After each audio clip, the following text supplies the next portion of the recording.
Hello students, this is your English lesson.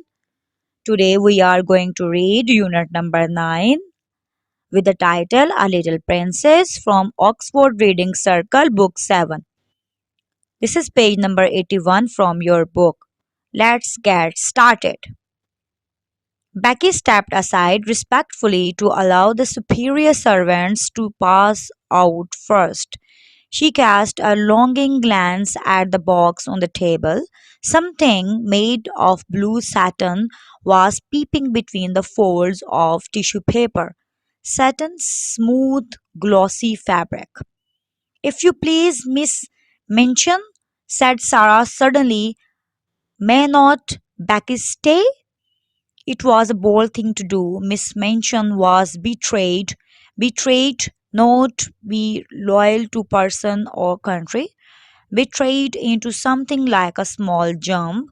Then she put her eyeglass up and gazed at her show pupil.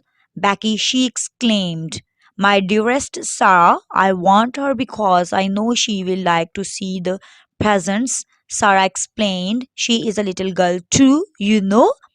Miss Minchin was scandalized. Scandalized to shock someone with an action or opinion. My dear Sarah, she said, Becky is the scullery maid. Scullery, a small kitchen. Scullery maids are not little girls. It really had not occurred to her to think of them in that light. Scullery maids were machines who carried coals, scuttles, and made fires. Scuttle, a metal container with a handle. But Beck is, said Sarah, and I know she would enjoy herself. Please let her stay because it is my birthday. Miss Minchin replied with much dignity, as you ask it as a birthday favor, she may stay. Rebecca thanked Miss Sarah for her great kindness. Becky came forward, bobbing courtesies. Bobbing make a quick courtesy showing politeness, but between Sarah's eyes and her own there passed a gleam of friendly gleam shine brightly, gleam of friendly understanding while her words tumbled over each other, tumbled having fallen or collapsed. Oh, if you please, miss, I'm that grateful, miss. I did want to see the doll, miss. Thank you, and thank you, ma'am, turning and making an alarmed bob to Miss Minchin. Miss Minchin waved her hand towards the door. Go and stand there, she commanded. Not too near the young ladies. Becky went to her place, grinning. She did not care where she was sent. Now, young ladies, I have a few words to say to you, announced Miss Minchin. She is going to make a speech, whispered one of the girls. I wish it was over. Sarah felt rather uncomfortable. As it was her party, it was probable the speech was about her. You are aware, young ladies, the speech began, that dear Sarah is 11 years old today. Several of you here have also been 11 years old, but Sarah's birthdays are rather different from other little girls' birthdays. When she is older, she will be heiress to a large fortune. Heiress, a woman inheriting the legacy of our predecessors or predecessor, which it will be her duty to spend in a meritorious manner. Meritorious, meritorious manner means deserving of manner.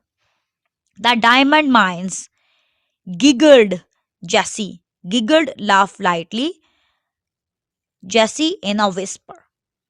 Sarah did not hear her, but as she stood with her green grey eyes fixed on Miss Minchin, she felt herself growing rather hot. When Miss Minchin talked about money, she felt somehow that she always hated her. And, of course, it was disrespectful to hate grown up people. When her dear papa, Captain Crewe, brought her from India and gave her into my care, the speech proceeded. He said to me in a jesting way, Jesting, joking. I'm afraid she will be very rich, Miss Mansion. My reply was, her education at my seminary captain crew shall be such as will adorn the largest fortune. Adorn, make more beautiful. Sarah has become my most accomplished pupil. Accomplished, highly trained, or skilled. Her French and her dancing are a credit to the seminary. Her manners, which have caused you to call her Princess Sarah, are perfect.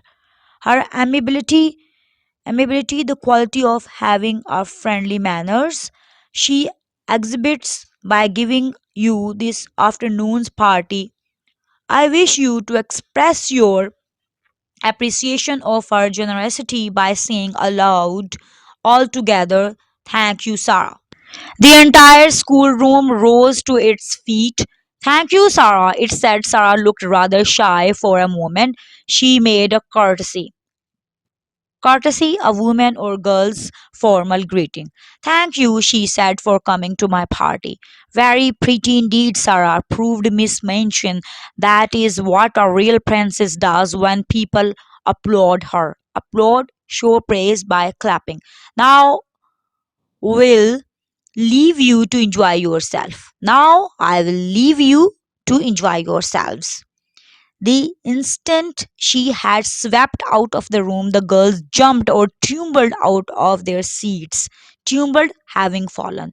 There was a rush towards the boxes. Sarah had bent over one of them with a delighted face. She turned to the biggest box. When she took out the last doll, it was so magnificent that the children uttered delighted groans of joy. Groans make a low creaking sound. She's almost as big as Lottie, someone gasped. Lottie clapped her hands and danced about, giggling, laughing lightly. She'd dressed for the theater, said Lavinia. Oh, cried Armgard, darting forward, move suddenly. She has an opera glass in her hand. Here is her trunk, said Sarah. She sat down upon the floor and turned the key. The children crowd clamoring around her, clamoring around, clamoring, shout loudly as she lifted tray after tray and revealed their contents. Never had the schoolroom been in such an uproar. There were lace collars and silk stockings. There was a jewel case containing a necklace. There were dresses of all kinds. There were hats and tea gowns and fans. Suppose, Sarah said as she stood by the table putting a large black velvet hat on the doll. Suppose she understands human talk and feels proud of being admired. You are always supposing things, said Lavinia, and her tone was very superior. I know I am, said Sarah undisturbedly without disturbance.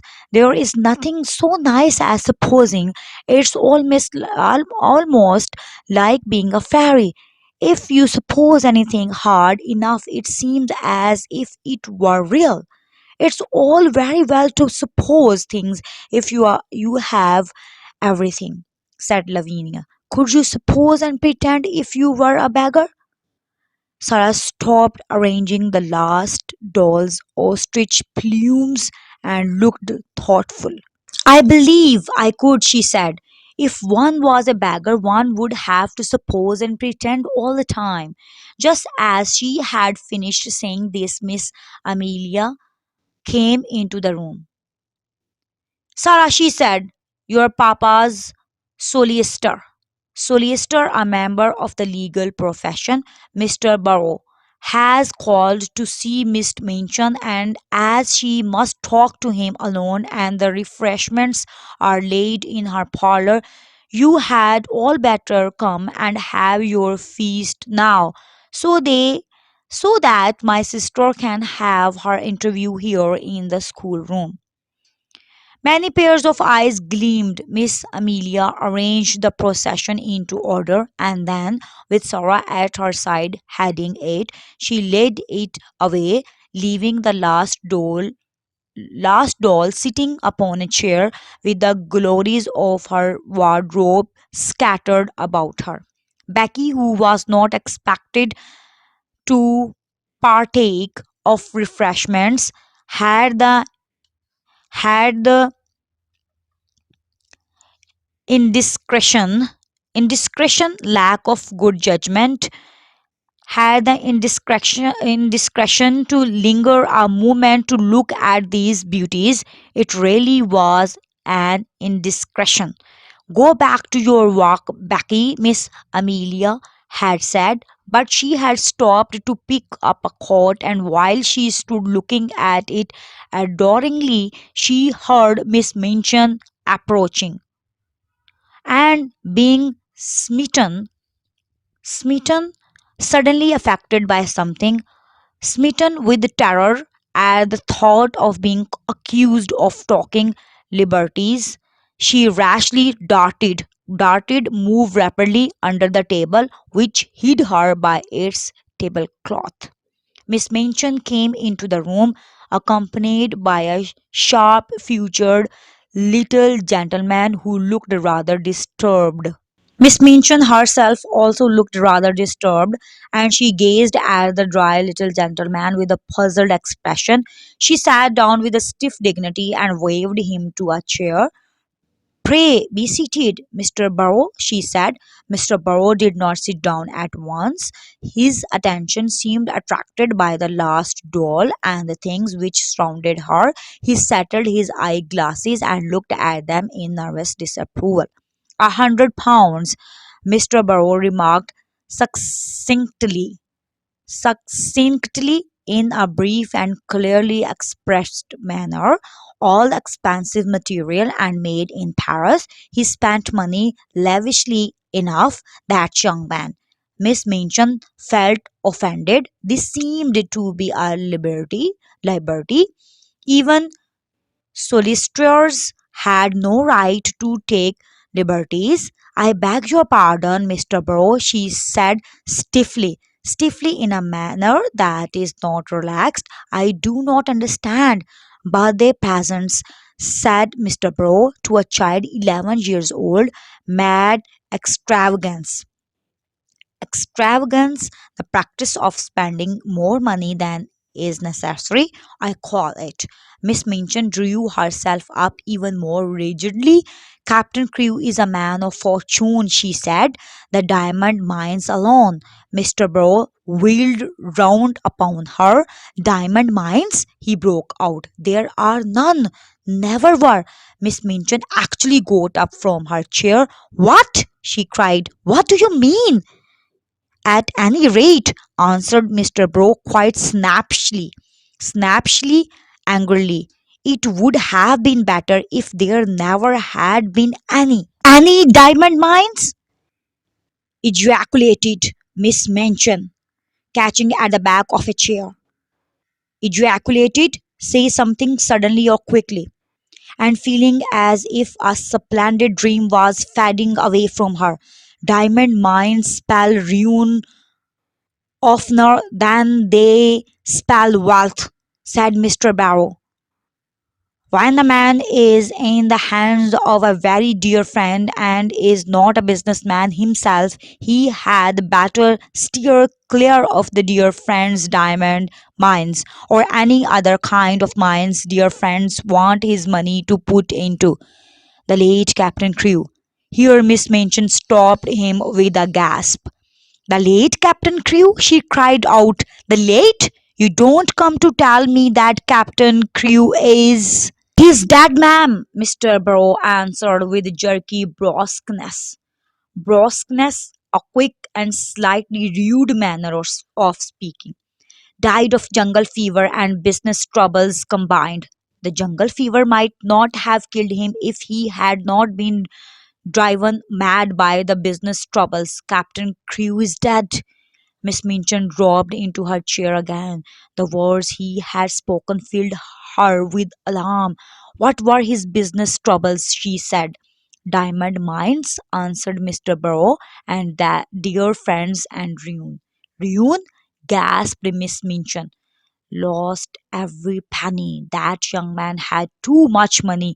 The dear friend was mad on the subject of the diamond mine. He put all his own money into it and all Captain Crew's. Then the dear friend ran away. Captain Crew was already stricken with fever when the news came. The shock was too much for him. He died raving about his little girl, raving irrational or wild, and didn't leave a penny. Now Miss Minchin understood, and never had she received such a blow in her life. Her show pupil, her show patron swept away from the select seminary at one blow. She felt as if she had been robbed, and that Captain Crew and Sarah and Mr. Burrow were equally to blame. Do you mean to tell me, she cried out, that he left nothing? That Sarah is left on my hands a little pauper instead of an heiress? She is certainly left a beggar, replied Mr. Burrow, and she is certainly left on your hands, ma'am, and she hasn't our relation in the world that we know of. Questions 1. Why is Sarah called a princess? Answer. Sarah is called a princess because her father is wealthy and she gets special treatment and the boarding school. She has gentle manners and is a polite girl even to the scullery maid. 2. From Miss Minchin's early comments and actions, what impression do you get of her? Answer. We realize that she has a class base and cares only for money. Sarah is given all the preference because she is rich, and the poor scullery maid is treated as nothing more than scum. 3. What feelings did Sarah experience just before and during Miss Minchin's speech? Answer. Sarah was uncomfortable before the speech as she felt that the speech would be about her. During Miss Minchin's speech, when she talked about money, Sarah felt that she hated her. 4. What do we learn about Sarah's character from this story? Answer. Sarah was a tender hearted girl as she was kind in even to the scullery maid. She did not like being talked about, which shows that she was humble. She was humble. She disliked talking about money, so she was not a snob. 5. What prophetic remark does Lavinia make about Sarah? Answer. When Sarah was imagining and supposing that she was like a fairy, Lavinia told her to pretend that she was a beggar. This was the prophetic remark about Sarah as it soon comes true. 6. Do you think Sarah would have been able to handle life as a pauper? Give reasons for your answer. Answer. Yes, Sarah would have been able to handle life as a pauper because she had earlier in the lesson said that if she were a beggar, she would have to pretend and suppose all the time till whatever she wished for seemed real. 7. Which words, phrases, and ideas in the story tell us that this was written a long time ago? Answer. The following tell us that the story was written long ago when her dear Papa Captain Crew brought her from India and gave her in my care. Becky is the scullery maid. Died of jungle fever. 8. Do you think Miss Minchin's attitude towards Sarah would have changed after learning of her father's death? Answer. I think that Miss Minchin's attitude towards Sarah would be changed because she was attentive to her because her father was a rich man. She was inwardly jealous of Sarah's wealth because she could afford the luxuries that other girl could not. Since Sarah's father was dead, she would no longer enjoy these luxuries. B. Reference to context. Read these lines from the story, then answer the questions. 1. It really had not occurred to her to think of them in that light. A. Who is the her in this statement and who is them? Answer. In the statement, Miss Minchin is the her and scullery maids are them. B. What has been said about them prior to this and by whom? Answer. It is said that scholarly maids are not little girls. Miss Mention feels that such maids were machines who carried coals, scuttles, and made fires. C. What does she do and say after this? Answer. Miss Minchin in a dignified manner says, as you ask as a birthday favor, she may stay. After that, she told Rebecca to thank Sarah for her kind gesture. 2. The jungle fever might not have killed him if he had not been driven made by the business troubles. A. Who is the speaker and about whom is the comment made? Answer. Mr.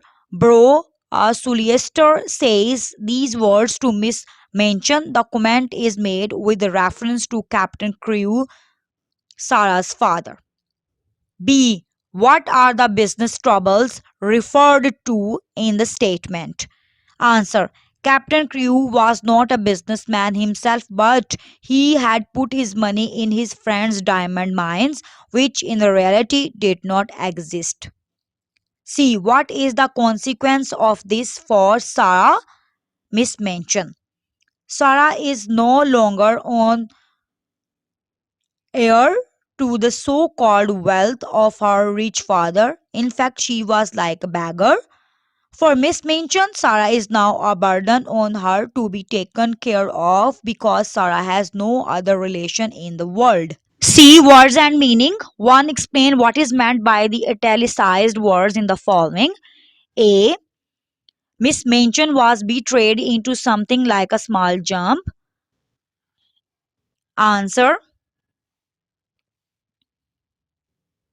Miss Minchin was unconsciously forced to give a small startle as she was usually quite calm and composed.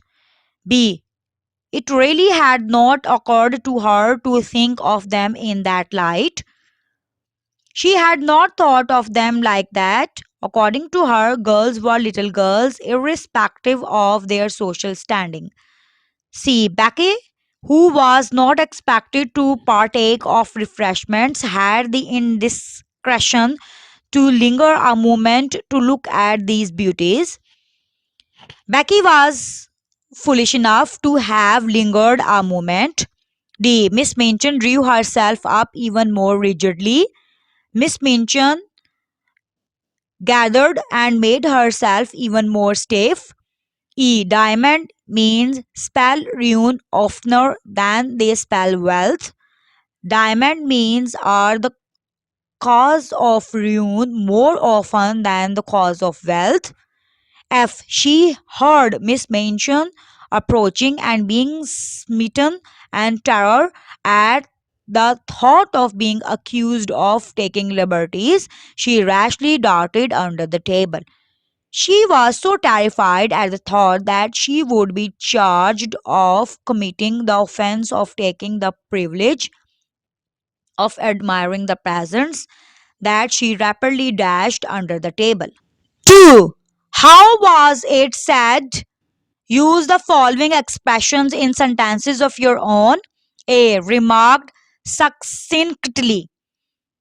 Sentence. No, I have not, remarked the minister succinctly when asked if he had read the latest scandal about his family. B. Said stiffly. She said stiffly, I am sorry, but I cannot afford to pay back the money I borrowed from you. C. Answered snappishly, don't irritate me. Of course, I have done your work, she said snappishly. D. Ejaculated, good goodness gracious, he ejaculated, what have you done to yourself? E. Answered with jerky brusqueness. brusqueness. Sentence. She answered with jerky brusqueness. Weakness? No, I have no answer to give you. I really am innocent of the crime you have accused me of. F. Approved. Good girl, she approved. You have done remarkably well. D. Discuss and write. 1. How would you react if you were to suffer the same fate as Sarah? Think about this, then discuss what happens to people when their circumstances in life change. Answer. I would be patient. I would face the same fate in a dignified manner. I would not lose heart. I would work hard to change the state of my life. When the circumstances change, the people have to bear the bitter realities of life, harsh words of people as well. 2. How do people in power or a high or higher station in life treat others whom they consider of a lower station? Is their treatment always just or fair? Discuss this in class. Answer. People who are in power or in a higher station in life, for example, one very rich or extremely beautiful, generally consider those of a lower station in a very condescending manner. They most often look down upon them due to their own arrogance. Thanks for listening. For new videos, don't forget to subscribe my channel. And if you like my videos, please share and like.